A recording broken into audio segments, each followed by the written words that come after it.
우리 다 같이 주님께서 가르쳐 주신 기도 하시면서 예배 자리로 나가겠습니다. 하늘에 계신 우리 아버지여, 이름이 거룩히 여김을 받으시오며 나라의 임하옵시며 뜻이 하늘에서 이룬 것 같이 땅에서도 이루어지이다. 오늘날 우리에게 일용할 양식을 주옵시고 우리가 우리에게 죄 지은 자를 사하여 준 것 같이 우리의 죄를 사하여 주옵시고 우리를 시험에 들게 하지 마옵시고 다만 악에서 구하옵소서. 대개 나라와 권세와 영광이 아버지께 영원히 있사옵나이다. 아멘. 찬송가 528장 우리 함께 같이 찬송하겠습니다. 찬송가 528장입니다. 528장 우리 함께 같이 찬송합니다. 예수가 우리를 부르는 소리 그 음성 부드러워 문 앞에 나와서 사면을 보며 우리를 기다리네. 오라 오라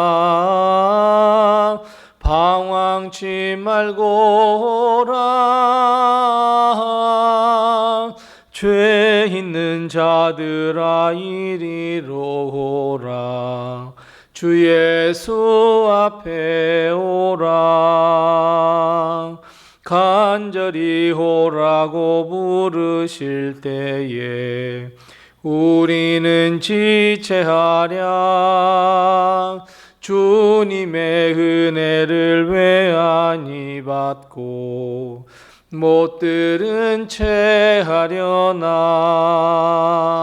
오라 오라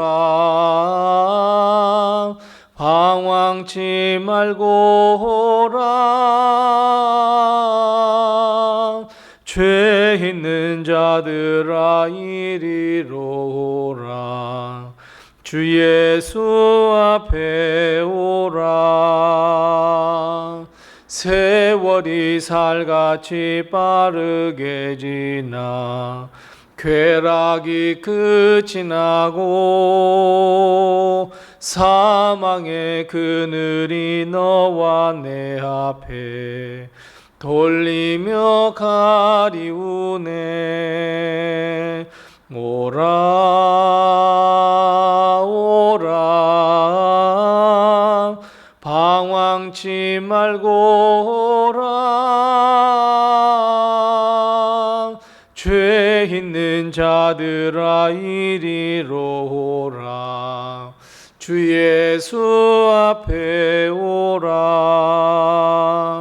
우리를 위하여 예비해 두신 영원한 집이 있어. 죄 많은 세상을 떠나게 될 때 영접해 주시겠네. 오라 오라 방황치 말고 오라. 죄 있는 자들아 주 이리로 오라. 주 예수 앞에 오라. 아멘. 오늘 시간 하나님께서 우리에게 주는 말씀은 신약성경 마가복음 3장 7절 말씀부터 12절 말씀입니다. 신약성경 56면에 있는 마가복음 3장 7절 말씀부터 12절 말씀 우리 같이 한 목소리로 봉독합니다. 마가복음 3장 7절 말씀부터 12절입니다. 함께 같이 봉독합니다. 예수께서 제자들과 함께 바다로 물러가시니 갈릴리에서 큰 무리가 따르며 유대와 예루살렘과 이두메와 요단강 건너편과 또 두로와 시돈 근처에서 많은 무리가 그가 하신 큰 일을 듣고 나아오는지라.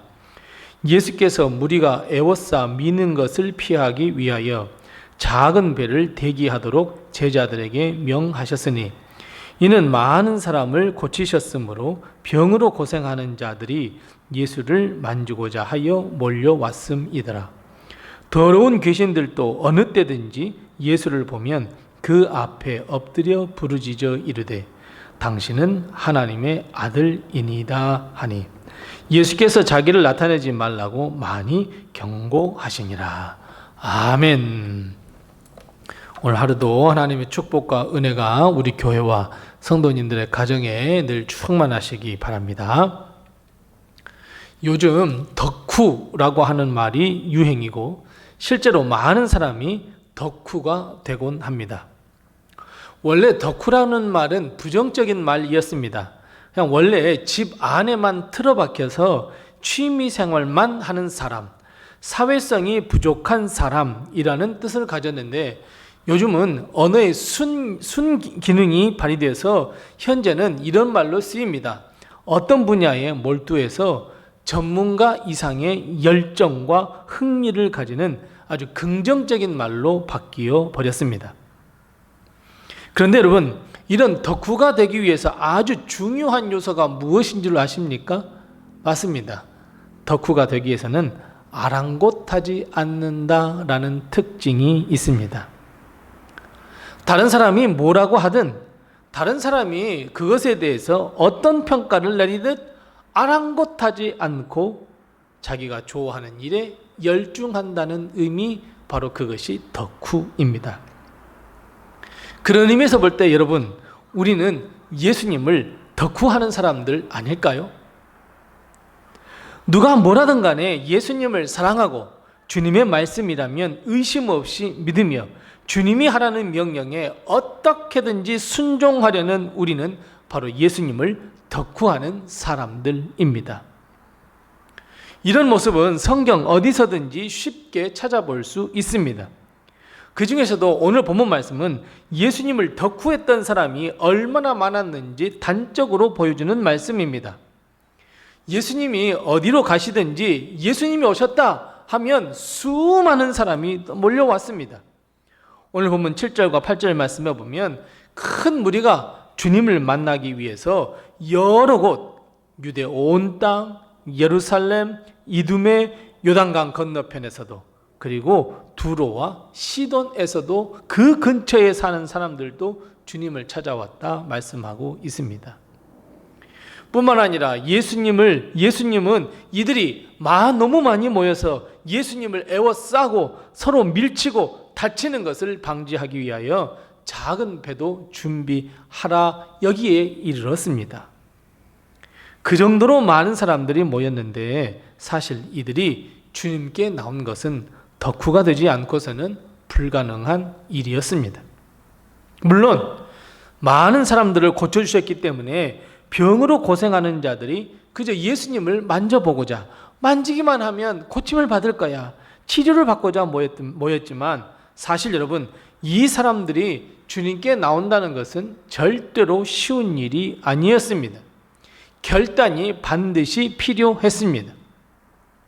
보세요. 예수님께 나오는 사람들은 대부분 다 문제를 끌어안고 있는 사람들이었습니다.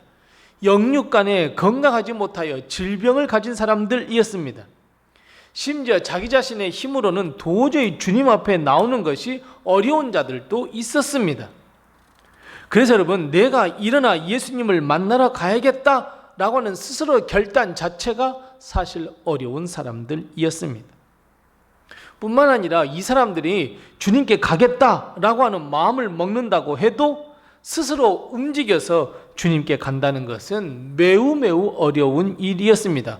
자, 한번 여러분 예를 한번 들어보십시다. 우리가 보았던 마가복음 2장에 보면 중풍병자가 나옵니다. 여러분, 중풍병자가 스스로 터벅터벅 걸어서 주님께 나올 수 있었습니까? 없었습니다. 그저 주위에 있는 네 사람들이 이 네 사람에게 부탁해서 상에 누운 채, 침상에 누운 채로 데리고 가야 했습니다. 혈루증, 12의 혈루증을 앓던 여인은 어떻습니까? 그리고 나병 환자는 어떻습니까? 사실 혈루증 앓는 여인이나 나병 환자는 하나님으로부터 저주받은 병이라 하여 사람들이 그것을 발견하게 되는 순간 깨닫게 되는 순간 그 사람은 하나님으로부터 저주를 받았으니 우리가 돌로 쳐 죽이는 일, 여러분 그건 또 무방했습니다. 죽임을, 즉 목숨을 걸고 가야 했습니다. 이렇듯 주님 앞에 나간다는 것은 정말로 사실은 어려운 일이었습니다. 또 있습니다.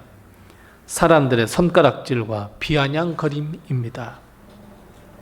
요즘에야 자기 자신의 병을 이 사람 저 사람에게 말해서 더 좋은 치료법을 찾을 수 있었지만 주님 당시에는 자신의 병을 드러낸다는 것은 쉬운 일이 아니었습니다.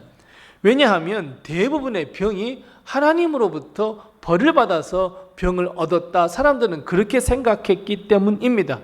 죄로 인하여 벌을 받았기 때문에 병이 생겼다고 그렇게 생각할 때였습니다.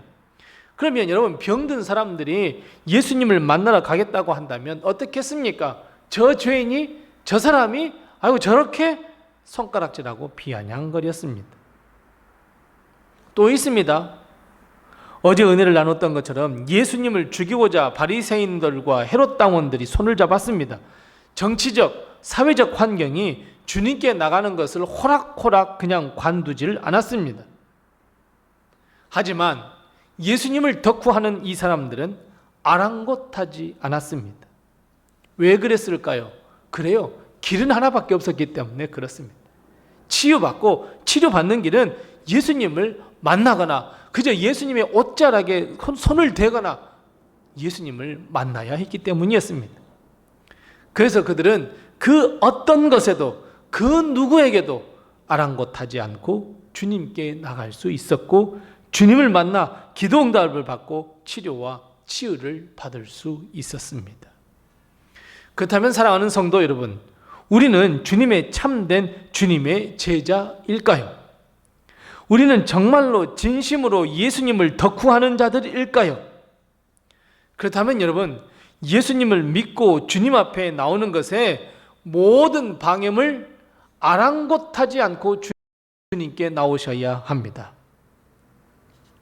여러분, 사람들은 우리가 전도하고 선교하고 하나님의 뜻대로 살려고 선하게 살려고 노력하는 것을 곱지 않은 시선으로 바라봅니다. 예수쟁이라 비아냥거리기도 합니다. 요즘은 더더욱이 사회적으로 기독교인이야 예수님을 믿어 라고 하면 사람들의 눈초리가 예사롭지 않습니다. 사람들이 보는 앞에서 기도하고 식사하는 것조차도 어려워졌습니다. 예수님을 믿으라 라고 복음을 전하면 복음을 거부하고 우리를 어이없는으로 쏘아붙이는 이 시대입니다. 하지만 그럼에도 불구하고 아랑곳하지 않고 주님이 계시다면 주님을 찾고 그리고 사람들에게 전해야 하는 바로 우리, 바로 덕질하는, 덕후하는 우리가 되어야 합니다. 왜 그렇습니까? 왜 그렇게 주님을 찾아야 합니까? 맞습니다. 주님께 영생과 생명, 치유와 회복이 있기 때문입니다. 오늘 본 말씀 11절 말씀을 보십시오. 귀신들도 어느 때든지 주님만 만나기만 하면 주님 앞에 무릎을 꿇고 엎드려 하나님의 아들이시여라고 부르짖었다 말씀하고 있습니다. 주님은 우리를 구원해 주실 유일하신 하나님의 아들이시며 우리를 위하여 주님도 아랑곳하지 않고 오롯이 십자가를 지신 분입니다. 그래서 사랑하는 성도 여러분, 우리도 마찬가지로 아랑곳하지 않고 진심으로 주님을 따르는 제자가 되어야 합니다. 주님 안에 진리의 말씀과 영생이 있기에 우리는 주님을 진심으로 따르는 제자가 되어야 합니다. 사회적인 환경과 분위기, 시선, 다른 사람의 비웃음과 손가락질, 그런 것 따위에 아랑곳하지도 않고 주님만을 바라보며 나가야 합니다. 주님이 잡히시던 그날 밤 주님을 따르던 수많은 사람들은 주님을 버리고 도망쳐 버렸습니다. 하지만 여러분, 우리는 주님이 우리를 구원하실 유일하신 분이라는 걸 알았습니다. 믿고 있습니다. 그렇다면 우리는 어떠한 형편이든지 어떠한 상황이든지 아랑곳하지 않고 주님을 따를 수 있어야 합니다. 우리가 살아가는 요즘은 드러내놓고 예수님을 믿는다는 것 점점 더 어려운 세상이 되어 버렸습니다. 우리는 다른 사람들의 눈치를 보며 믿음을 유지해야 하고 마음껏 주님을 사랑한다고 말하지도 못하며 생명 되신 예수님을 믿으라 말하지 못하는 시대가 되었고, 점점 더 우리는 그런 사회 속에서 살 수밖에 없습니다. 하지만 우리는 예수 그리스도의 보혈의 피로 우리는 영생을 얻은 자들입니다. 주님이 내 생명을 대신하여 죽으셨다는 것을 믿는 자들입니다. 그렇다면 여러분, 우리는 정말로 아랑곳하지 아니하고 주님의 참된 제자로서 주님을 따르며 주님을 믿으며 세상을 조금이라도 변화시켜야 합니다. 주의 말씀과 영생을 전해야 합니다. 오늘 하루, 아니 우리의 남은 모든 인생이 주님을 덕후해야 합니다. 아니 주님이 나의 삶이 되어야 합니다. 주의 말씀대로 순종하는 삶이 되어야 합니다. 하루하루 주님을 따르는 제자로서 세상에 아랑곳하지 않고 경건과 거룩의 삶을 살아가는 우리 모든 성도들이 다 되시기 바랍니다. 기도하겠습니다. 우리 함께 두 가지를 먼저 기도합니다. 첫 번째 기도할 것은 항상 주님을 따르는 참된 주의 제자가 되게 해 주옵소서. 우리 함께 같이 기도합니다. 두 번째 기도할 것은 오직 주님만이 나의 인생의 주인이시고 중심이 되어 주셔서 내 생명을 이끄시고 인도해 주옵소서. 나는 순종하겠습니다. 오시안 이 두 가지의 기도 제목을 같이 기도하시고 또 내게 허락하신 기도의 제목을 가지고 하나님께 기도하겠습니다. 기도하겠습니다.